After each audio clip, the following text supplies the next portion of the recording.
తెలుగు రాజ్యం హెల్త్ ఛానల్కి స్వాగతం అండి. ఈరోజు మనతో పాటు ఉన్నారు ప్రముఖ దంత వైద్య నిపుణులు క్రాంతి కుమార్ గారు. ద్రాక్షారంలో భీమేశ్వర డెంటల్ నర్సింగ్ హోమ్ అని చెప్పేసి ఇతను మరి చాలా దంత వైద్యంలో సుదీర్ఘమైనటువంటి అనుభవం కలిగినటువంటి వైద్యుడు. కేవలం కమర్షియల్గానే కాకుండా ప్రతి వారం పల్లెటూరులో ఏదో ఒక ఊరుని ఎంచుకుని ఆ గ్రామంలో ఉచిత దంత వైద్య శిబిరాలు పెట్టి పేదలకు అనేక సేవా కార్యక్రమాలు చేస్తున్నటువంటి క్రాంతి కుమార్ గారు ఇప్పుడు మనతో పాటు ఉన్నారు. నమస్కారం డాక్టర్. ముందుగా పళ్ళని అంటే ఈ మధ్యకాలంలో చాలా టీనేజ్ వచ్చేసరికి పళ్ళు ఊడిపోతున్నాయి. కాలేజీకి వెళ్ళే సమయంలో లేదా పెళ్లి కుదిరే సమయంలో పళ్ళు ఊడిపోయే సమస్య ఎక్కువగా ఉంటుంది. ఎందుకు జరిగి పళ్ళు ఊడిపోవటం అనేది ఏమైనా వంశపారపర్యమా, లేకపోతే ఇతర నిర్లక్ష్యమా, లేకపోతే ఇతను చైల్డ్హుడ్లో తల్లిదండ్రులు చూసిన నిర్లక్ష్యమా? అంటే చైల్డ్హుడ్లో పళ్ళు వచ్చేదండి ఒక సర్టన్ ఏజ్ వరకు ఉంటుంది. అది తల్లిదండ్రుల నిర్లక్ష్యం.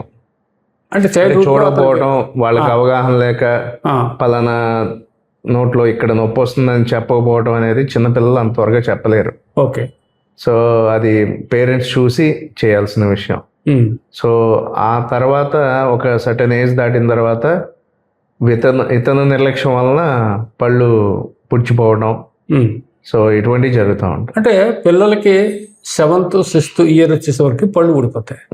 పిల్లలకి 6th ఇయర్ నుంచి మనకి ఏంటంటే పాలదంతాలు ఓడటం స్టార్ట్ అవుతాయి. మళ్ళీ రీ కన్స్ట్రక్షన్ గా మళ్ళీ పళ్ళు వచ్చే సమయానికి కొంతమందికి అందమైన ఆకృతితో పళ్ళు వస్తాయి, అది ఓకే. కొంతమంది వంకర వస్తాయి పళ్ళు. అవునండి. కొంతమంది పార పళ్ళు వస్తాయి. అవును కదండి. ఆ పాలదంతాలు చిన్నప్పటి నుంచి ఊడక ఎముకలో ఎక్కడో పట్టేసి ఉండటం వల్ల వచ్చే పళ్ళు దాని దారిని మరల్చి వస్తాయి. దానికి తల్లిదండ్రులు ఎటువంటి ముందే గుర్తింపు, ఓకే, ముందే గుర్తించి అంతేకాదు నాకు చిన్న వయసులో పిల్లోడికి పళ్ళు తీయటం ఎందుకు అని అలా అనుకుని ఇంట్లో ఉంటే కష్టం. సో రావాలి, వచ్చి ఒకవేళ డౌట్ ఉంటే సో లేదా పక్కన వాళ్ళు అదేంటమ్మా చిన్న వయసులో పళ్ళు ఎందుకు లాగెత్తావు అలా ఉంచేసే అని పక్కన వాళ్ళ మాట ఎక్కువ వినటం వల్ల వాళ్ళు ఇంట్లో ఉండిపోవడం జరుగుతుంది. సో అలా వినకుండా డాక్టర్ని కన్సల్ట్ చేసి వస్తే ఇదిగా ఉంటుంది. వెంటనే ఆ సమయంలో ఆ అబ్బాయికి కానీ అమ్మాయికి కానీ ఎత్తుపళ్ళు వచ్చినాయి అనుకోండి, క్లిప్ ఎంచుకుంటే ఏమైనా లైఫ్ ఉంటుందా? ఇర్రెగ్యులర్ టీత్ అంటే వంకరగా వచ్చిన పళ్ళకి సో మనం క్లిప్ లేదా ఇప్పుడు కొత్తగా వచ్చిన టెక్నాలజీతో అలైనర్స్, ఖాళీలు, పళ్ళ మధ్య ఖాళీలు వీటిలన్నిటినీ సరి చేసుకోవచ్చు. సరే, టీనేజ్ వచ్చాక అసలు పళ్ళకి ఎటువంటి సంరక్షణ తీసుకోవాలి? అంటే వాడికి ఒక 60-65 ఏళ్ళు వచ్చేదాకా దంతానికి ఎటువంటి ఇబ్బంది లేకుండా ఉండాలి అంటే ఏం చేయాలి? ఎవ్రీ 1 ఇయర్కి ఒకసారి క్లీనింగ్, 6 నెలలు లేదా 1 ఇయర్కి డెంటిస్ట్ని కలిసి మనం ఏంటంటే నొప్పి ఉంటేనే హాస్పిటల్కి వెళ్తాం.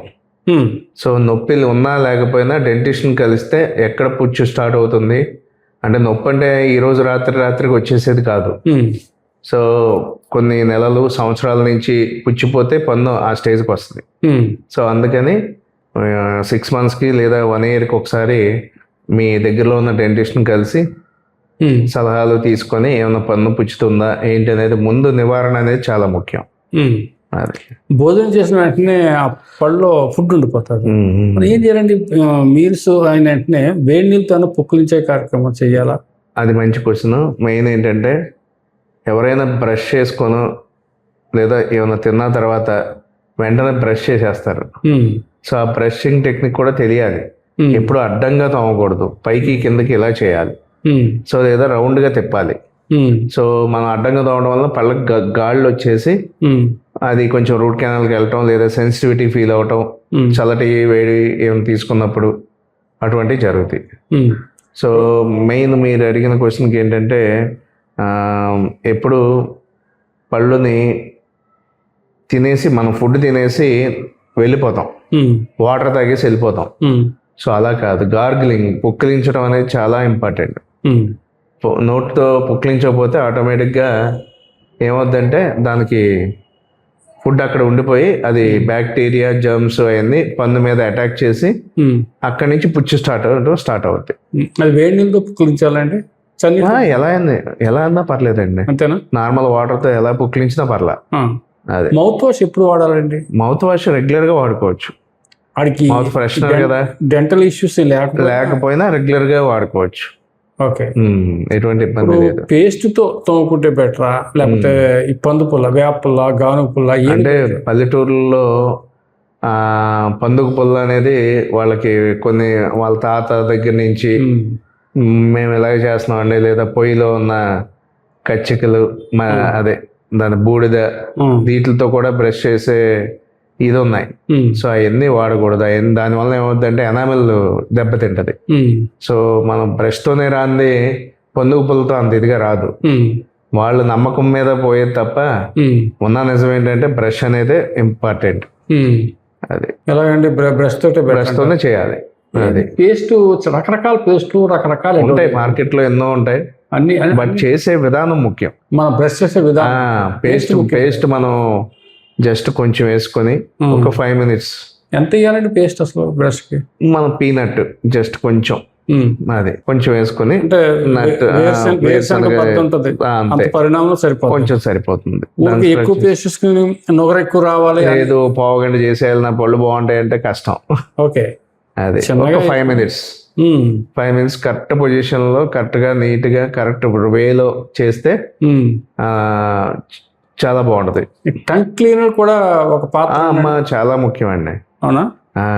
మన హార్ట్ కి మెయిన్ పళ్ళుకి హార్ట్ కి అంత దగ్గర సంబంధం ఉందని ఎవరికి తెలియదు.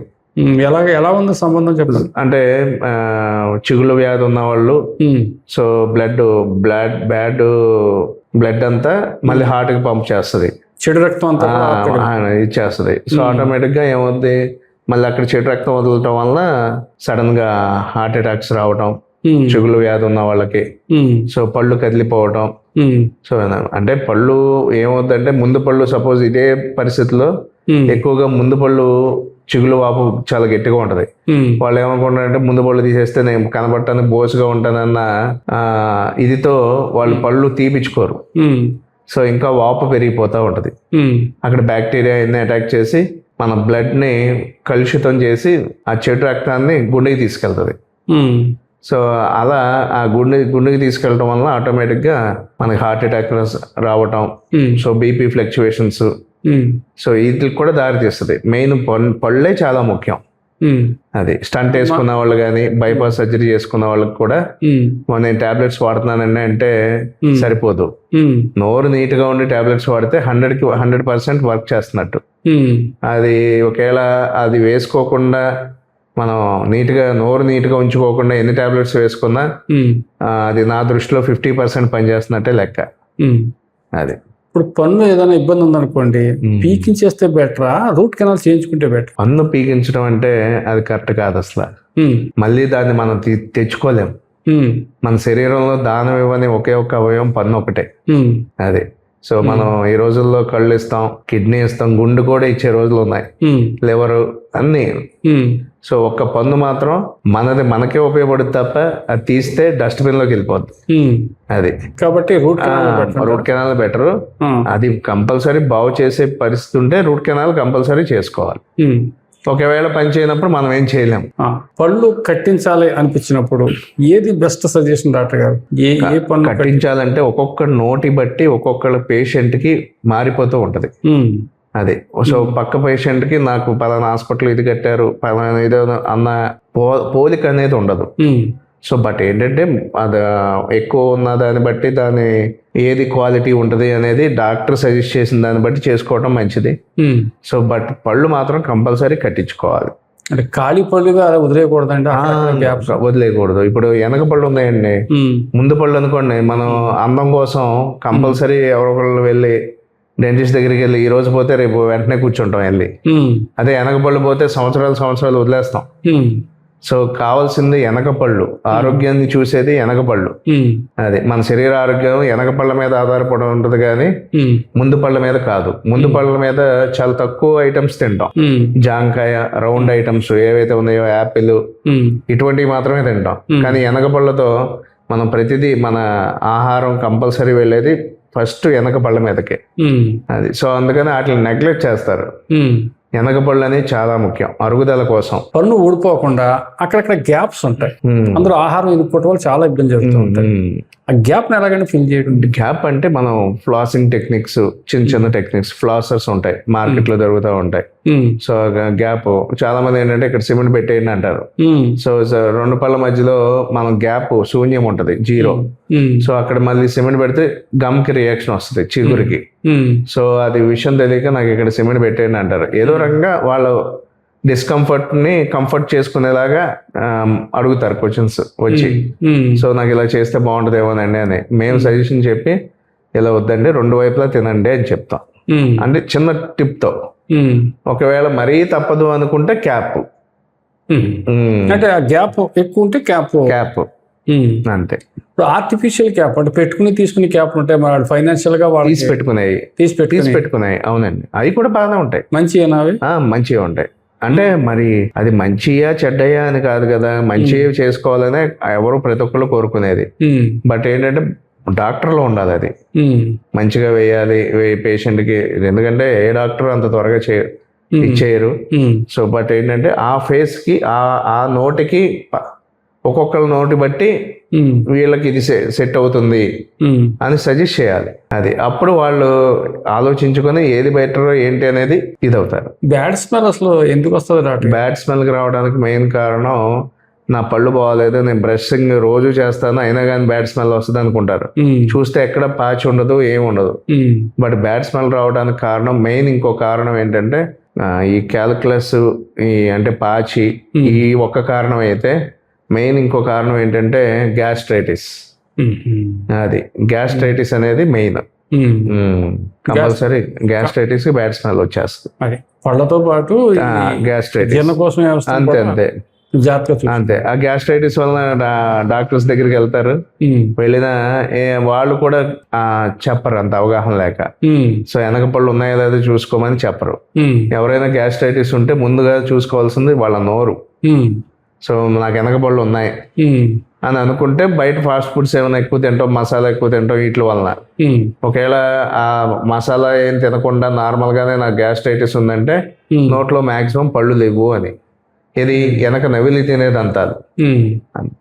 ఇప్పుడు చిగురుని మనం సంరక్షించుకోవటం ముఖ్యమా లేకపోతే పంటిని సంరక్షించుకోవటం ముఖ్యమా అండి? మనం ఫస్ట్ చిగురికి మెయిన్ బలం ఏంటంటే ఎముక, చిగురు, పంటికి. సో అది ఎప్పుడైతే గట్టిగా ఉందో పన్ను గట్టిగా ఉంటుంది. ఓకే, అది. సో అది మనం నీట్గా దాని చుట్టూ, ఇప్పుడు మొక్క ఉందండి, మొక్క చుట్టూ ఏమన్నా దీన్ని ఏమంటారు, తెగులు అంటారు కదా. సో అది ఎలా ఆ తెగులు తీసేస్తూ ఉంటే మొక్కకు ఎప్పుడు బలంగానే ఉంటది.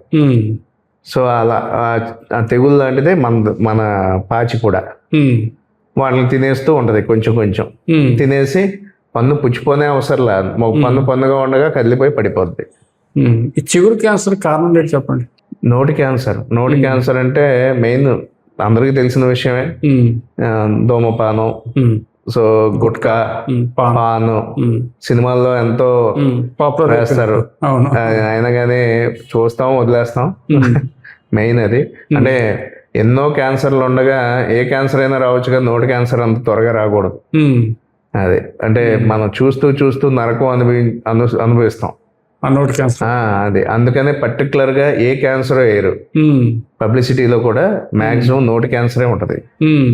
అది గమనించాలి జనం. ఎందుకంటే ఎక్కువ నోటి క్యాన్సర్ అంటే మనం కనీసం ఒక చిన్న ఐటమ్ కూడా నోట్లో పెట్టుకోలేము. అది స్వీట్ వల్ల ఎఫెక్ట్ ఉంటుందండి చిగుళ్ళకి కానీ పళ్ళకి కానీ? ఉండదండి, కొంచెం పళ్ళు ఆల్రెడీ అరిగిపోతే స్వీట్ తింటే జిమ్మలు తాగుతాయి. అంతేనా? అంతే. మరి ఐస్ వల్ల ఏమన్నా ఇబ్బంది ఉంటుంది? అదే అవన్నీ అపోహలు. ఐస్ వాటర్ తాగేస్తారు, ఫ్రిడ్జ్ వాటర్ లో స్వీట్లు తినేస్తారు, నెక్స్ట్ ఇంగువ పెట్టేశారు. సో చిన్నప్పుడు మాకు తెలియకుండా ఇంగువ పెట్టేశారు. ఇవన్నీ ఒక చిన్న 1% భాగమే గానీ మిగతాదంతా మనం పర్సనల్ కేరింగ్ లోనే ఉంటది. నోటికి రోజుకి 2 పూటలు పందుపులు అంటే వేపలతో పళ్ళు తోముకుంటే ఆ పళ్ళు సేఫ్ గా ఉంటాయని మనం గ్యారెంటీగా చెప్పగలం. అంటే వేప పొలతో కాదు కదా నేను చెప్పిన, బ్రష్, ఓన్లీ బ్రష్, పేస్ట్ అంతే. వేపల వల్ల క్లీన్ అవ్వటారా? అంతే. ఇది కావద్దు. అవునా? బ్రష్ తోనే ఎక్కడో ఉండిపోతాయి. పొల్ల ఎంత బ్రిజిల్స్ ఎంత వస్తాయి. యాంగిల్ ఎలా ఉండాలి డాక్టర్ గారు? కొన్ని బ్రష్లు ఇలా స్ట్రైట్ గా ఉంటాయి, లేటెస్ట్ గా కొన్ని ఇలా యాంగిల్ ఇలా ఇలా వంకర తిరిగి మీకు మొత్తం నోరంతా క్లీన్ అవుద్దని అడ్వర్టైజ్మెంట్ చెప్తా ఉంటారు. ఇప్పుడంటే వచ్చింది కానీ లేటెస్ట్, ఒకప్పుడు ఇప్పటి వరకు కూడా అయ్యే కదండి నార్మల్ యాంగిల్. ఎలా యాంగిల్ ఉన్నా మనం చేయి తిప్పాల్సిందే, అంతే. మనం యాంగిల్ మనం మార్చాల్సిందే. పబ్లిసిటీ చేసుకోవడం అంతవరకే. అంతే అంతే. Okay sir, thank you.